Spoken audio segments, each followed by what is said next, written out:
It's a fine foggy night tonight, and I doubt if anyone has ever told you of the marvelous fogs we have in Aberdeen. Eugene. Bakersfield. Los Angeles. San Francisco. He wasn't giving me my props in Oaktown. Portland. Los Angeles. Los Angeles de California. San Francisco. San Francisco? You gotta find your Irvine. Irvine? Hanford. Eugene. Seattle. Seattle. Seattle. Sacramento. Fresno. We're going to Vancouver. Modesto, California. San Diego. Gina. You know, there might be an opening for a manager in Visalia next spring. Yakima, right? Vallejo, California, the V.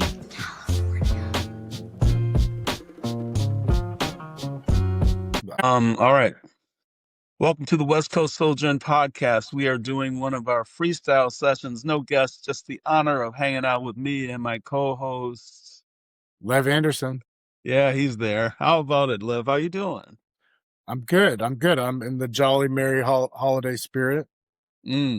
I don't know if you saw. Yeah, you inspired me. We hung out on Christmas, and one of your friends gave me this idea for a note in my newsletter about the OB-GYN exodus from Idaho. We don't cover Idaho all the time, but sometimes it seems germane, especially like if that news travels to Bend and then comes to Portland. That's West Coast news. Did you hear that? Were you part of that conversation? I heard a little bit about it. A friend of ours was her sister worked as an OB-GYN in Idaho. They passed some pretty stringent laws restricting healthcare for women. Yeah. And they're all leaving. Mm-hmm. It's close to 100. I want to say it was 87, but I don't remember the number. And they cost the state close to $200 million in that exodus. And stressed the system. That's probably the most important thing there. But 2026 could be the year of healthcare disasters with the end of the Obamacare subsidies coming and everybody's premiums getting jacked up and Republicans in Congress unable to come up with any sort of alternative. Mm-hmm. So I think this is all very Christmassy, very holiday season-y talk here, but you can't get away from it. Well, what were you going to say? Well, I mean, you mentioned the Christmassy thing. Like, it feels like at least the perception I've had in years past is that like emergency room visits go up during the holidays. But it was interesting. I was the woman that owns the church building next door to us. She works in the burn unit at one of the hospitals as a nurse, and she said there was hardly anybody in the hospitals this year. Like so much that they were not able to work. Like they didn't have things to do. Like in their like 17-bed burn unit, they had like 3 or 4 beds occupied, and normally it's like kind of full, or they take on overflow from other parts of the hospital, and people weren't there. So I don't know if it's people were being much safer or much more cautious, or if they're scared about the costs that they're going to be incurring. Well, that's interesting. Yeah. Usually people who end up in the hospital on Christmas Eve aren't thinking that far ahead, but hey, one never knows. Well, it's not Christmas Eve yet. It was Christmas then. Or Christmas Eve, right. So I'm sorry, I was thinking New Year's Eve. So can we move away to talk a little bit about sports? I mean, that's what we do here. Yeah. But before I do, because I'm going to institute this, we're going to do this in 2026. What's going on where you are? What are people talking about on your side of Portland? Sports wise? No, anything. What's anything. Oh, okay. Well, I don't know. I think people are they're just trying to figure out how to put up with all the bullshit. Like it just seems like it's nonstop. And I don't know how people are going to escape it. I feel like more people are talking about being on their phones less and stuff. You got to stay informed about what's going on, but you can also like eliminate some of the noise if you eliminate some of your scrolling or whatnot. Are you actually capable of doing that? Do you do that? Of stopping or of school? I'm not like on TikTok or Twitter or Blue Sky. I only really do Instagram, Mm, and I get kind of bored of that. And it's mostly just to keep up with my friends. I'm not like on there trying to get news or anything like that. mm, So I don't think, but I will go online and read a lot of news and stuff. And try and keep up with stuff, read some blogs and such. But I'm not so bad on my phone. I mean, I waste plenty of time on my phone looking at stupid shit on YouTube, maybe. But um, I saw a woman on TikTok today who was usually it's like this sort of to me, my TikTok experience, whatever the algorithm's doing to me, gives me people from Portland talking about how it's not as bad as Trump says. And it's not.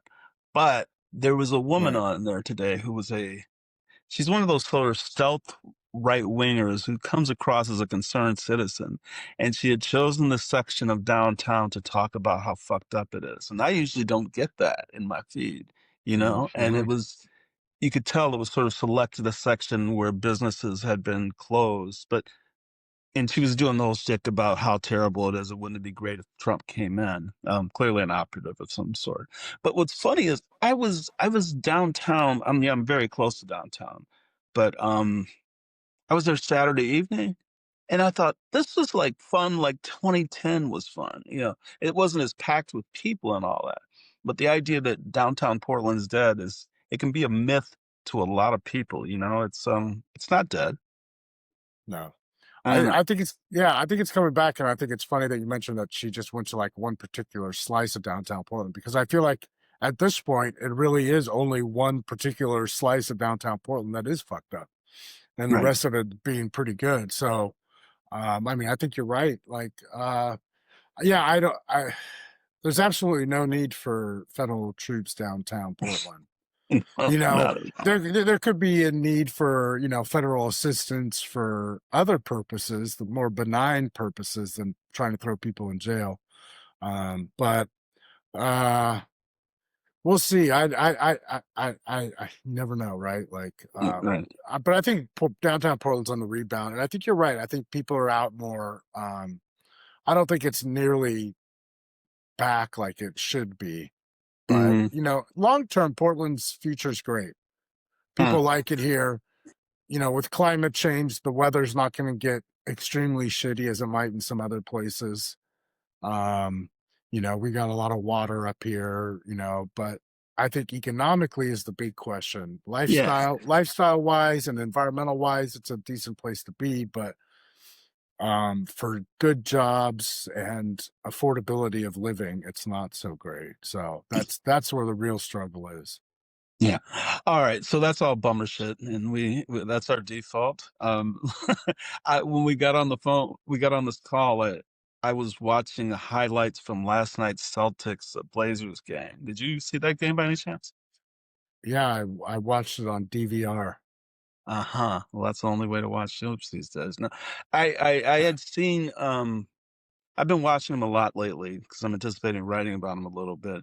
But I think the record sucks. This is the opportunity you have. Yeah. Your Lakers fan is going to be talking about all the potential of this Blazers team, and I'm not a Lakers fan. I'm a follower. I'm not a fan.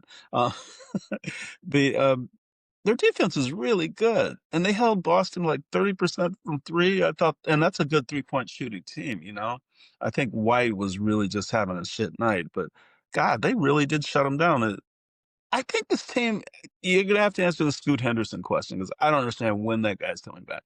But don't you think they have that play-in capacity? Oh, they should. They're definitely capable of getting into the play, and especially if they were healthy. I mean, really, I don't know about Scoot, but Drew Holiday, like this team was humming when he was the starting point guard, because he kind of keeps things organized, and he's a real point guard.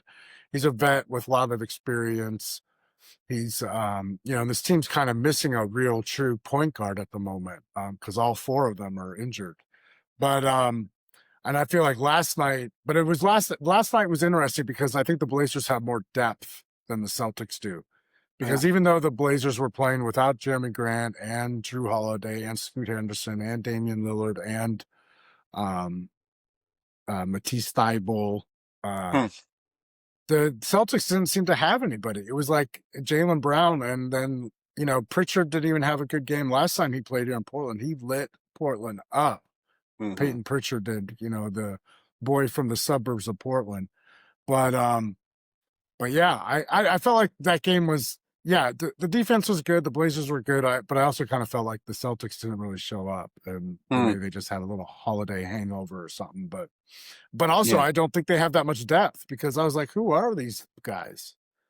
Besides Jaylen Brown and Peyton Pritchard, and Derek White, I didn't know anybody on that team. No, I thought the same thing. I I recognize some of them, but that's not a very deep squad right now. I mean, this is their rebuilding year, so. But Right. no, I think that's a team that I'm impressed that they beat them the way they beat them, the Blazers. Um, Speaking of Peyton Pritchard, I want to talk to you about another Oregon basketball legend. Not from Oregon.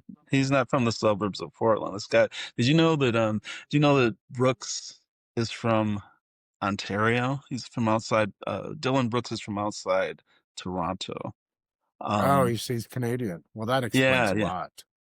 Well, really? Go ahead, please. How does that explain? And for No, people who don't I don't know, know. Dylan Brooks is a villain in basketball. On the level I'm saying, he's Lance Stevenson level. We can talk about where he's ranking in the level of villains in the NBA and in the history and the annals of the league.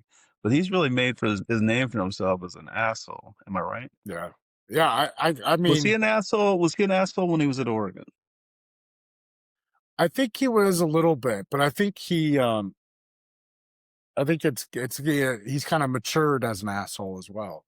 What does that mean? I didn't want well, I mean, just that he's grown as an asshole, just like as players develop their game, he's developed his assholeness. I mean, Refined it. I don't remember him being necessarily like that. Like college basketball is a little different. You can't quite get away with the personality that you get away with in the NBA, right? Like you don't have Draymond Greens in college. You don't have, so but I appreciate him as a villain. I think the league needs some villains. Like, the most entertaining era of this league was when you had the bad boy Detroit Pistons and the Yeah. scrappy Celtics and stuff, like you need some of that here. And sometimes I feel like the NBA feels like people don't really care that much outside of a few superstars competing for their own legacies. That's kind of, like they're not competitive every night. And Dylan Brooks, as ill-advised as some of his, maneuvers might be, or as annoying as they come off, I kind of appreciate that he exists at least. I mean, I don't know if I could watch it every night, but somebody like LeBron brings it out of him, right? And he's trying to get LeBron out of his game. And some of the ways he does it is hilarious. Like when he gave him 5 like teammates do after a free throw shot, and Brooks just walked up and slapped his hand, and LeBron was like, "Wait, what? You want to fight?" Like, So did you see the play that lost him the game the other night? no, I did not. No. Phoenix was playing the Lakers, and Dylan made a 3 to win the game with like a fraction of a second on the clock. He makes the shot, turns around and bumps LeBron, screaming him, gets a technical foul, but since LeBron is the line, they lost the game. They lost. Well, It was but maybe he learned his lesson at that time. If you're gonna, snatch victory from the jaws of defeat or whatever, or snatch defeat from the jaws of victory, like that. Maybe he'll learn. But yeah, I didn't see that, but that's hilarious. That fits. I'm gonna ask a tough question. You don't have to answer it. What do you think happened to his forehead? What's going on there? Like the forceps grabbed him when the doctor pulled him out, like he grabbed him with the forceps. You think that's what happened to Dylan Brooks? Because I feel like that's like the wellspring of his fight. He's got these forceps marks on his head. I mean, that kind of a thing, that does steel you against the world, right? That'll give somebody a reason, a chip on the shoulder. I don't know if I've never really noticed that, to be honest. Now that you're mentioning, I'm kind of imagining his forehead is prominent in a certain way, I guess. But I like that you picked up on that. Thank you.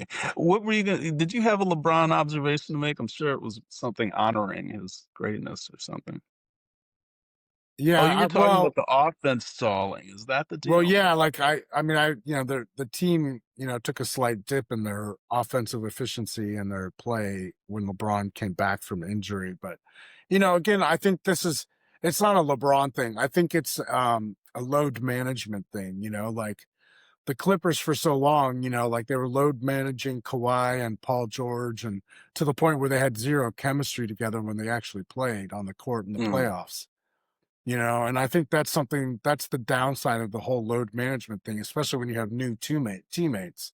Right. It's one thing for like Steph Curry to take a night off, which he rarely does.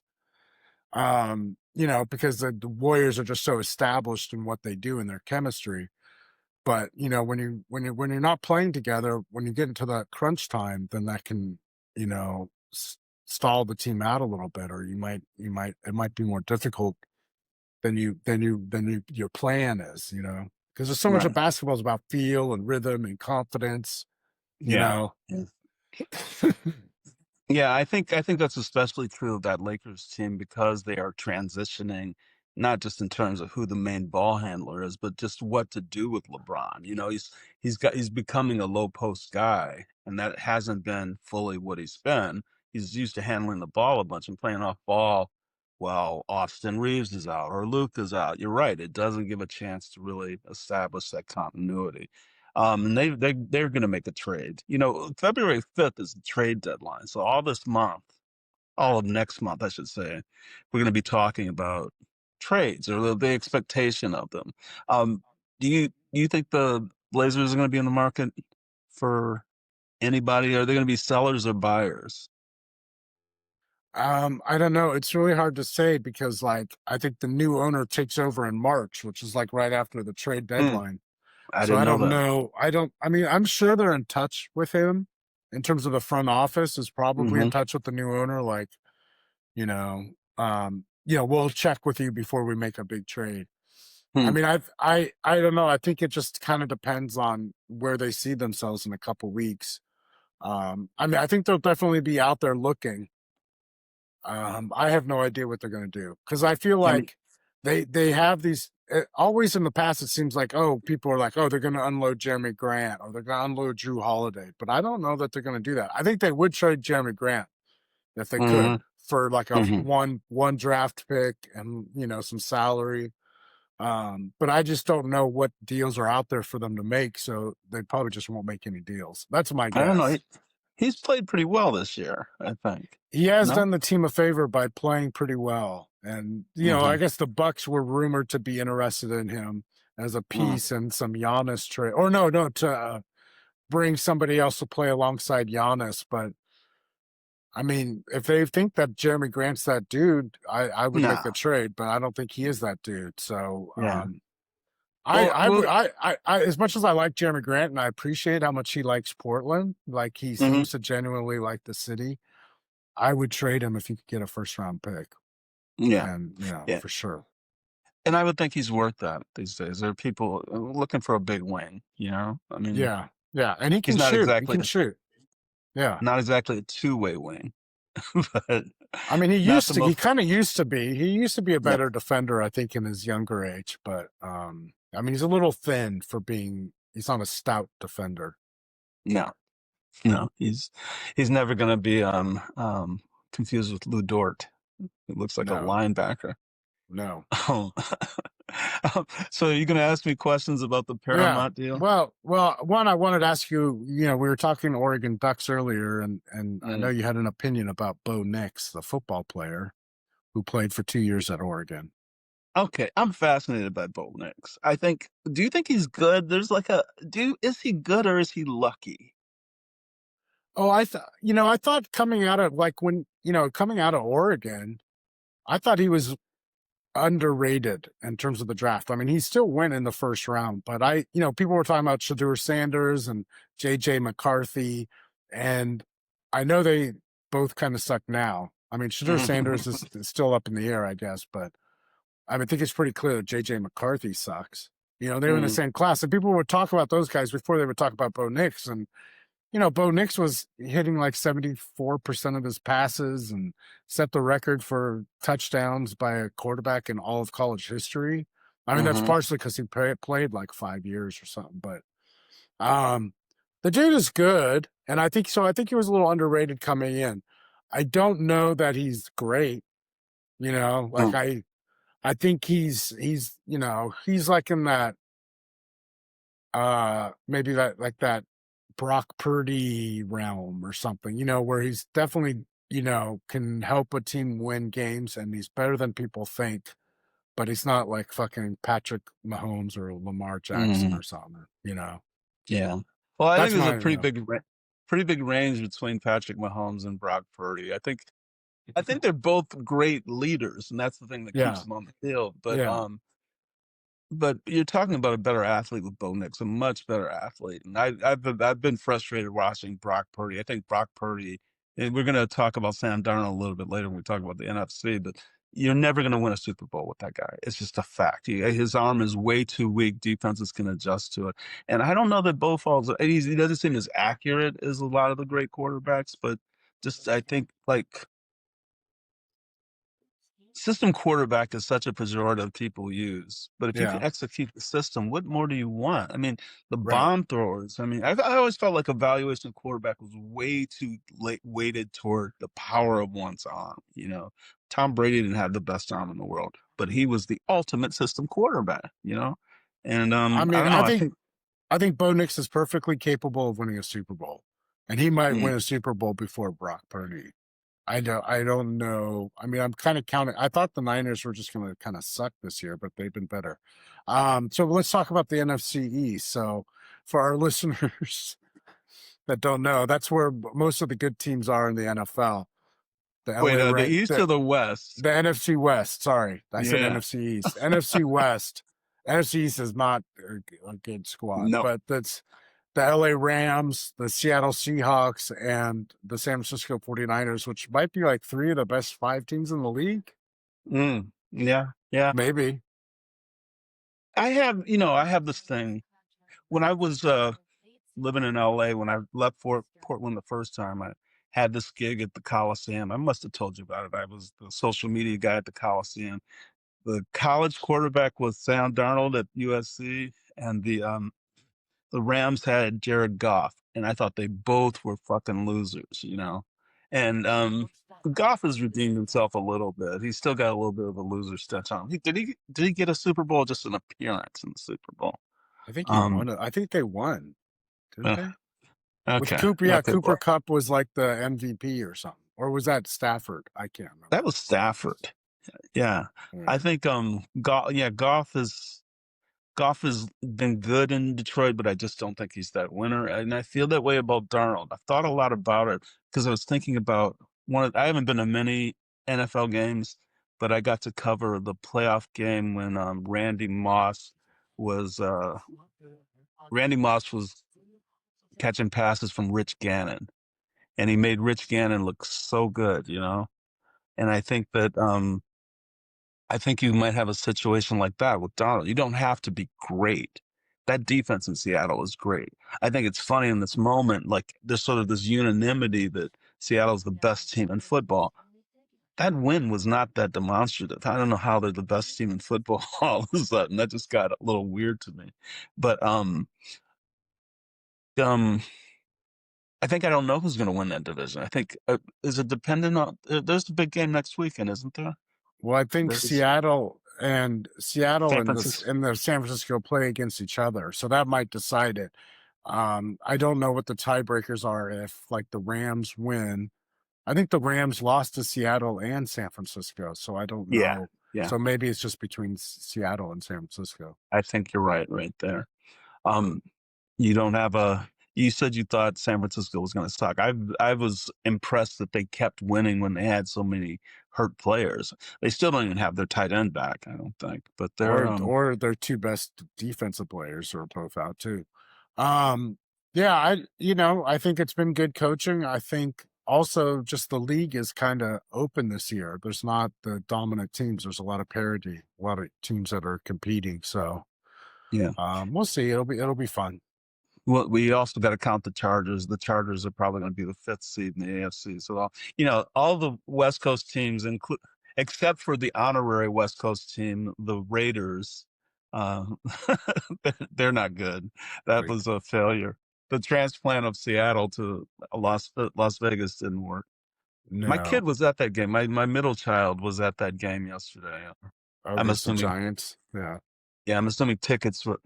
My son is not a Raiders fan, but he was born in Manhattan and he owns his New York legacy like you wouldn't believe. His cat is named Saquon, so that's, that's Yeah. where he comes from. But yeah, I think the tickets were probably severely discounted. Anyway, my point is all these great teams out west is kind of cool. Yeah. And I mean, the thing I'm looking forward to the most maybe is the Bad Bunny halftime show, because Wow. I'm kind of curious if he'll do anything political. Oh yeah, yeah, yeah. That'll I think be that's that'll be like, is Bad Bunny like a cultural phenomenon, or is he just a pop star? Right? mm, mm, mm. We'll It's see. hey, I'm gonna be honest with you. The language barrier is very real. I've been trying to be up on Bad Bunny and listen to all the music. I don't know. I don't think the language barrier is much the thing is that reggaeton has never really done it for me. Right. I like the original iteration of Living Back East. I think the thing about music, if we can make a small digression here, and I don't know, I love talking about music with you, but life in general was so different when you heard music outside of headphones and all that. You used to hear music coming out of cars more, never mind boom boxes and all that. And I think like the phenomenon of reggaeton really resonated for me because I heard it in the streets and it felt like, you were connected to people. Music's not that big a connection is it anymore, is it? Connector. Yeah. I guess at least not publicly. Right. Yeah. And then, yeah, I don't know. Like, it's hard for me to say because I'm not like all up in the clubs or anything like that. Um, as much as I might want to be, like I'm not. And so it's hard for me to really say what I think is going on. But yeah, I do feel like there's not as much music on the streets. Post pandemic, streaming, ear pods or whatever, AirPods. Hmm. Yeah, it's definitely changed the way people are experiencing their music. Yeah. Um, Hmm. for better or for worse, Um, I don't know. I really don't know because they're probably, for better or worse. Why would it be better? well, I mean, I think, maybe they're getting a little stronger tie to these artists. Like maybe they're able to like, focus in on them more or, appreciate them on a deeper level, by, I mean, I'm somebody that's very socially oriented, so I do like playing music with people around and not just by myself. Mhm. But I do want, I don't know, it's just it'd be interesting to see. We should bring in a music consumption expert, because you're right. Like digging to something on your headphones is different than being on a corner and having, a drink with your neighbors and playing some music or something like that, or being at my buddy Scott's house like we were the other night, playing records and hanging out. Um, but then at the same Well, time, like, That's where I got there because that is the essence of socializing, and I yeah, just don't I go to other people's houses, but I don't have that experience. I must say. Obviously, most people don't have turntables in their kitchen. So, you know, they're not that married to the musical thing, but it just adds so much, color and flavor yeah, and I think post pandemic life seems a little flavorless. yeah, for the unlucky folks out there. Yeah, it's interesting, but at the same time, I think about too, like, I did experience a lot of like, headphone music too in the day of the Yeah. Discman and stuff like that. Or Yeah. early iPod stuff. And yeah, just walking around with that. I do value that experience too, like walking around in a different city or something, listening to music. Hmm. I would appreciate that as well. And also, there's something too about that experience listening to hip hop, you know? because you're a little bit more tuned into the lyrics. Maybe you're a little bit more kind of feeling the vibe of it when you're on the bus or something like that, you know? So there's that experience too. You know, that was the deal always with like the aesthetics, the sound of East Coast and West Coast rap is that the East Coast rap was made for headphones and the West Coast rap was made for car speakers, you know. That's Right, right. The subways versus the fucking Impalas. exactly. Now, I do this thing when I lose my headphones or I don't have headphones. I call it listening to the city, you know, and like yeah, and it's just, now that's entertainment because we're in our heads so much. But the characteristics, I swear to God, I can hear the difference between Nob Hill, where I am right now, and the numbers back then. The quality and the variety of the sounds and the way that people are living, you know, is just very different. You know, a lot more atmospheric here, and everyone should listen to the city. I thought because LA is really really lively. Like when I live downtown, listening to the city's fucking amazing. But suburban Sacramento, nothing happening. Nothing happening. Yeah. literally crickets. You can hear the crickets and birds, but that's fine. And I don't Well, mean that's to great. I appreciate that. I've always, you know, I've never really done it that much, but I've always wanted to do a shit ton of field recordings, like out in the city, and you know, edit them together in some sort of sound collage or whatever. And there's a really cool electronic artist, Ernest Hood, who I think was in Eugene, Oregon, in like the 60s and 70s, and he would kind of record stuff around his neighborhood and mix it with like kind of synthesizer ambient type music, and you hear like kids playing in the background and stuff, and it's really atmospheric and cool. Yeah. And with KCRW in LA, I did some longer stories, and one of them was about coaching Little League in South Pasadena. So they sent someone, you know, we did our interviews or conversations and all that, but sent someone down to the Arroyo to get the effects, the sounds of the bats and balls and the birds, you know, and just all the sounds of a Little League game. And it really added to the storytelling immensely. Are you gonna Yeah. ask me? Are you gonna ask me about the Netflix deal? About Yeah, I Paramount? feel like you've got a very strong opinion about this Paramount Netflix rumored deal. I Who is do. it? It's the Oracle's son, right? What's his name? Larry Ellison's son, David, who runs Skydance, bought Paramount and was sold to them by Sherry. Why am I? We don't need to go that deep in the woods. But the funny thing about Paramount, Redstone. Right. yeah, sure. I edited like a 15,000 word profile on Sumner Redstone back in '99. I didn't know who he was, and I got this job where I had to, and I thought he was a really a fascinating figure in the world of business and communication. But I also think every time I watch this story play out, you know, and the 800-pound gorilla that Skydance Paramount's turning into, I think Sumner Redstone would have hated this. He would have fucking hated all of it. He would have hated the deal that Sherry did to capitulate and make it go through, help CBS get sold to Skydance. Sumner Redstone would have hated it. I know we're too deep in the woods and this is not something people care about, but mark my words. What I want to say is that everyone in LA looks at it, and probably in broader media, looks at the sale of Warner's to, this is going to get confusing, the Warner Brother properties, which includes HBO, CNN, all of that's going to Netflix, but there's a hostile takeover attempt by Larry Ellison, David Ellison. David Ellison is essentially Larry Ellison because Larry Ellison is guaranteeing $40 billion of his money in this hostile takeover to usurp the deal that Netflix made to buy Warner Brothers. Is that clear?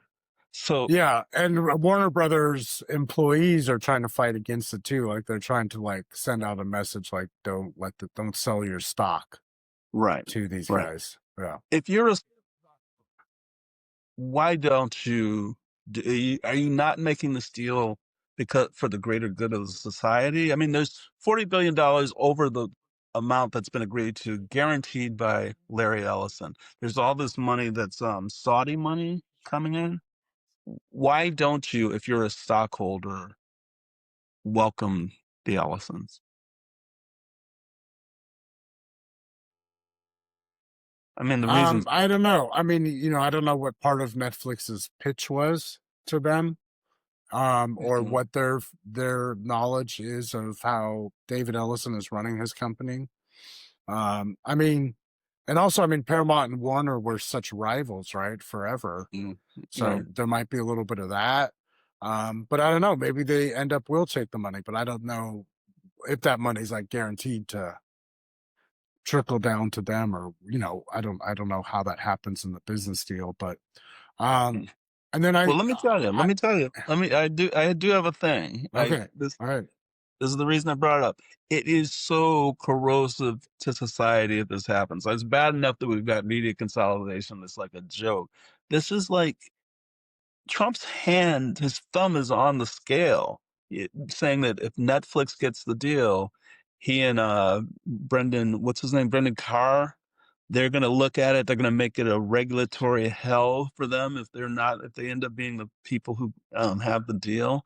And the idea that they're going to buy CNN, they're going to get CNN and turn it into what CBS has become. If you don't follow these things, CBS is very diminished lately because David Ellison hired Barry Weiss, who's not a journalist, to be editor-in-chief of CBS, ruin 60 Minutes, et cetera, et cetera. So it's not just a deal to me that's about shedding jobs, because that's going to happen in these acquisitions. It sucks that we're going to have fewer choices, but that's not the same as like President Trump having a network, another Fox. You know what I mean?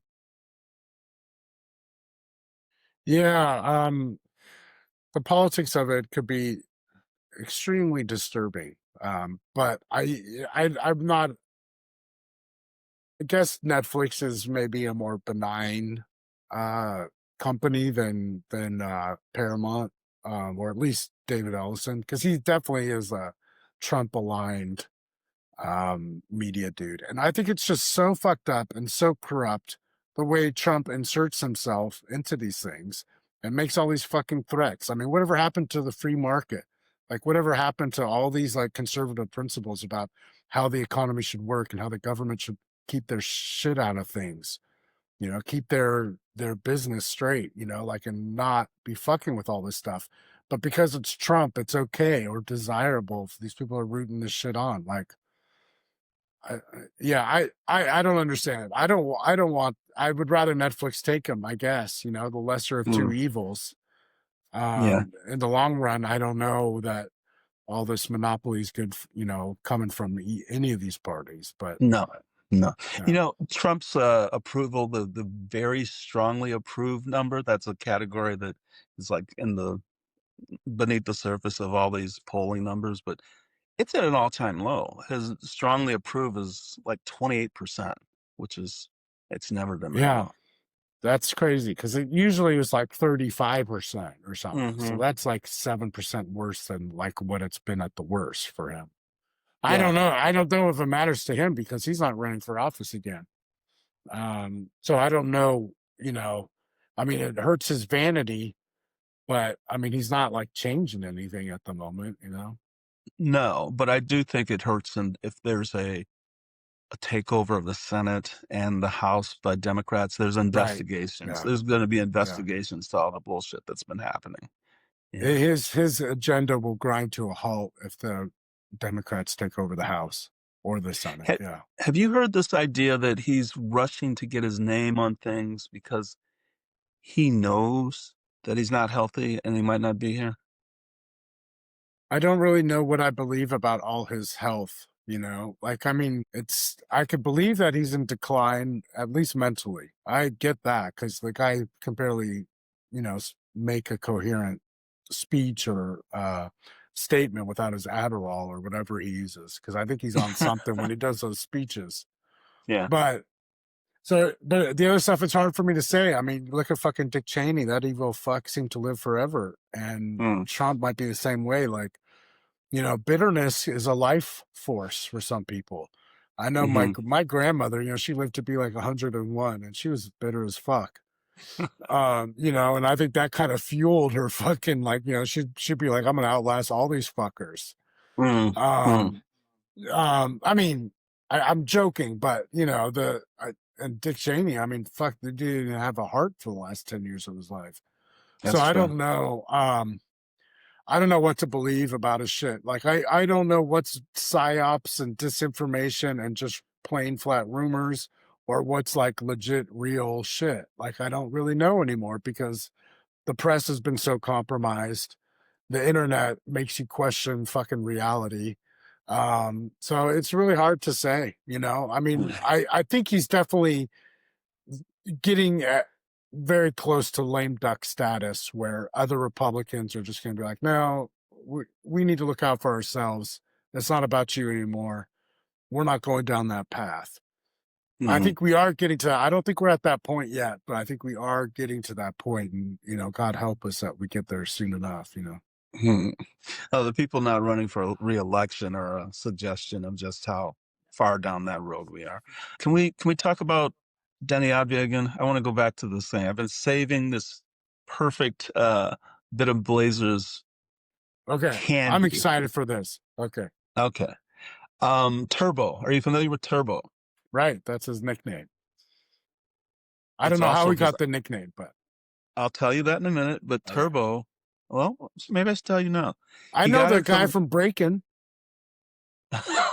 It's not that guy. No, it's actually weirder guy, Kyle Kuzma.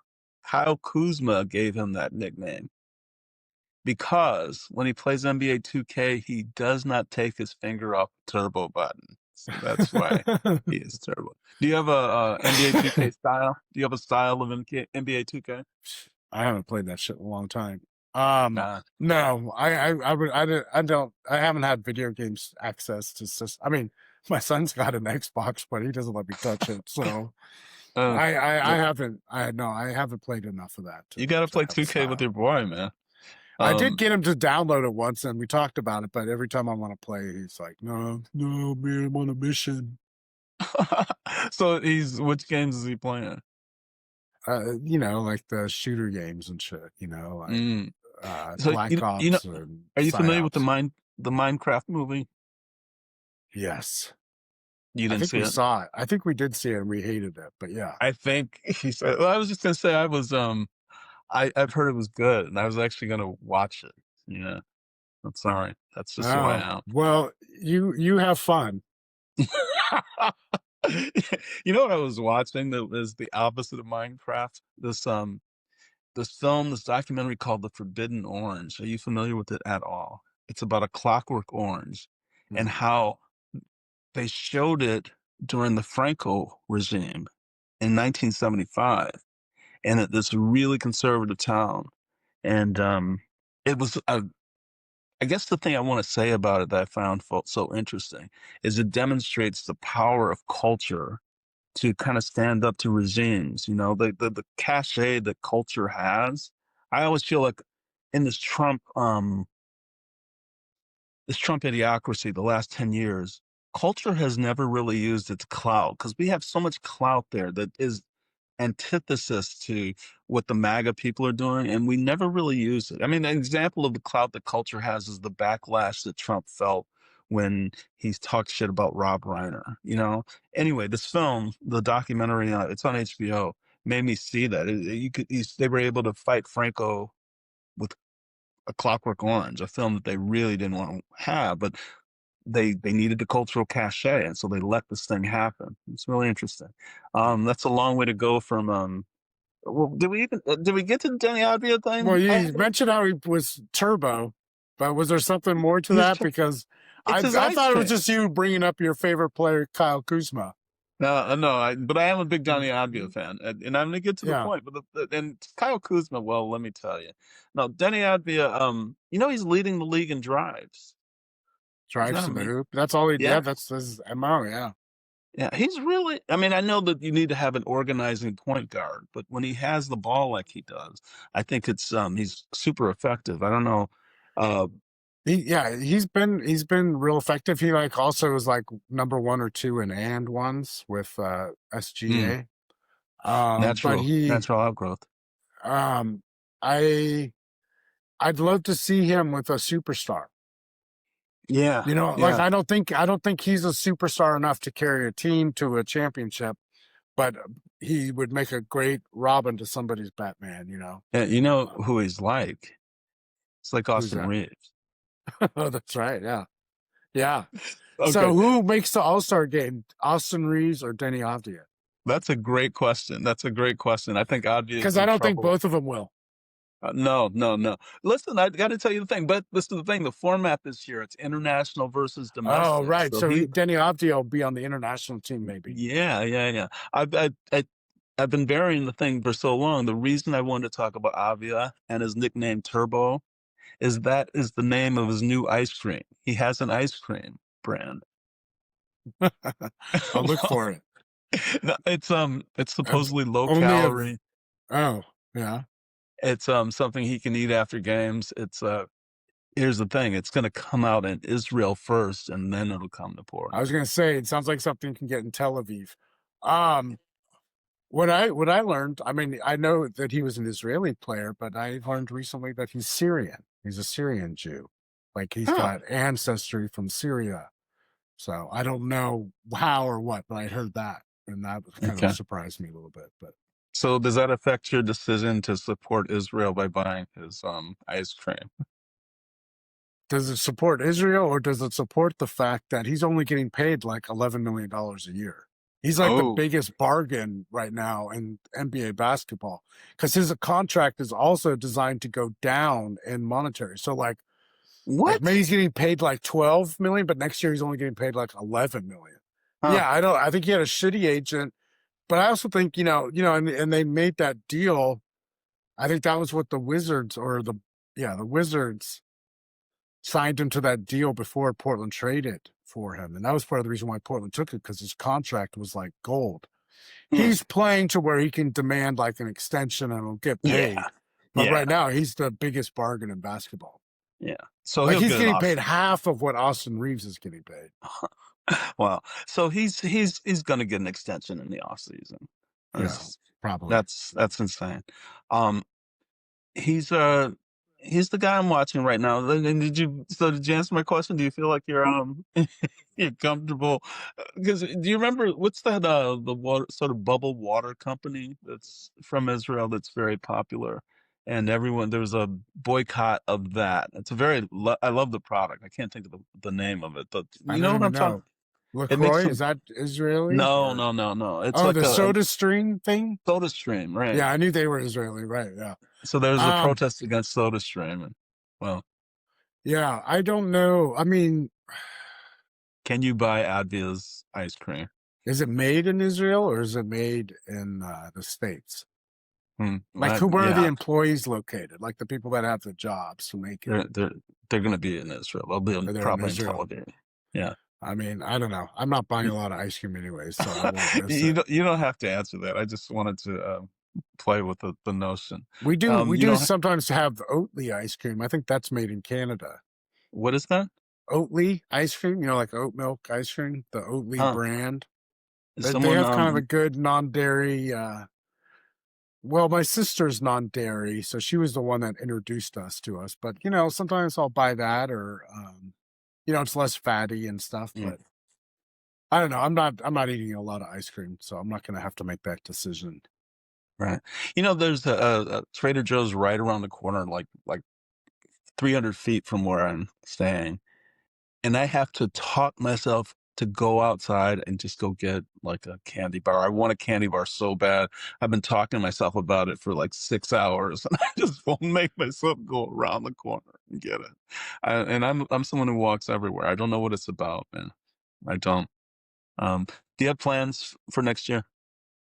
For 2026, I'm really getting to the point where I'm kind of desperate to finish this Irvine film.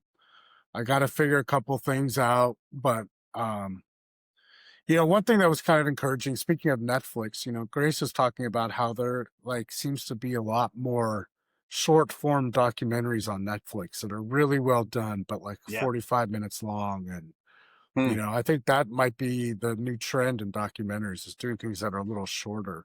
I don't know that I can do that with the Irvine film, but I've always wanted to produce like a bunch of short documentary films that you could just churn out instead of getting bogged down with a 2-hour epic kind of project, which I feel the Irvine film has been for me. Hmm. So, if people are devouring that kind of content, I got a lot of ideas for different stuff. So maybe we'll Hmm. see. Maybe that'll happen in 2026 too. Also, getting healthier, losing weight, that kind of thing. I'm getting more and more serious about that because I think I'm feeling my age. Mm. Yeah, you gotta do that. Yeah, I had a year where my health got challenged and I took it seriously. In the last 6 months, I've made some strides, but I'm trying to, I'm trying to finish writing my movie, and I've got this book project we talked about, but I don't think I can talk about it just yet in the world. But on a personal level, I decided this. I'm gonna try to be less critical, 'cause, like, especially when I was working on the script, I just realized, like, me being critical of myself is not helping. And then in my relationships, I don't think my kids like it. I don't think the women I fool around with like it. And it's like, it was like a tool because I never really wanted to be a critic. My mother was super critical, so it was easy. But it was a way in to getting published, writing about rap records. And then it became like a characteristic of my personality way too much. And it's like it was supposed to help me develop, but I don't want to be critical anymore. So that's my thing for 2026, just take things at face value and judge them a lot less. Yeah. That sounds good. Yeah. Yeah, I never really try to change myself. I'm pretty into myself. I'm not the guy who does New Year's resolutions, but that Right. kind of Right. hit me in the face this year. I need to get rid of that, unload that shit. Ladies and gentlemen, thank you, and others, thank you for joining us for our New Year's resolution podcast. Let's all be better this new year. Treat each other nicely. Let's not believe all the bullshit that people are trying to make you believe, and let's try and do things a little bit more in person, a little less online. I don't know. I think that's a good start. Yeah. And I would also like to make some money. I have 2 kids graduating from college this year. I'd like to hit them off with some dough. How about that? Yeah. Yeah. I'd like We to all make some want money money. too. Okay, there we go. Money, money, money. Anything you wanna send people out, with on the way out this thing? I We've would got send this. him out with Chuck Brown and the Soul Searchers. I want some money. Well, you have to send me that so I can put it in the mix. All I right. I was gonna say that we have, no, we're good. There's nothing we have to tell people. We got a great year. I wanna get better with the podcast. I definitely wanna, I do this a lot. I wanna do that less, I do this too. Yeah. Yeah, the last time we've got this great episode coming up with, this great artist. I always say Ed's name wrong. Ed Burrell, right? Yeah. From, just north of Seattle. Hmm. And I was looking at some of the, audio, looking at some of the video and listening to the audio, and I just noticed myself trying to make me keep my hand off my face. And, but I'm gonna focus on it, and hopefully in 2026, people have to endure a lot less of that shit. Um, Please. Please, Timothy, it's please. harmful shit, man. All right. All You right. got any gigs this weekend? You going to Vegas? Anything interesting? We were gonna do Dream House. It would be first Sunday, but we're taking a break from that. I want to recharge and figure out a way to be a little more have a little more fun with that rather than feel kind of bogged down by it. Because it's just Mm, kind of, even though it's just once a month, it's kind of amazing how quickly it comes around, especially when you're doing guest DJs and supporting different organizations. It was mm. taking a little bit more out of me than I was hoping, but we'll see what's up. Well, let me know when it comes back. I'll try to come out because I don't think I've been to one. Yeah. I don't know. I got to figure out what to do for New Year's Eve too. I don't know Hmm. what's happening. Our friend Chris is doing a thing. If you're interested, Oh, We can really? talk about Oh, that. okay. Yeah, we All right. talk that out. We'll take All that right. conversation offline. That would be good. All right, man. It's been a good year. We'll talk soon. Yeah. We'll probably be back with Ed in our next Yes. episode. Back with Ed. Yeah, I hope All so. right. All right. Later.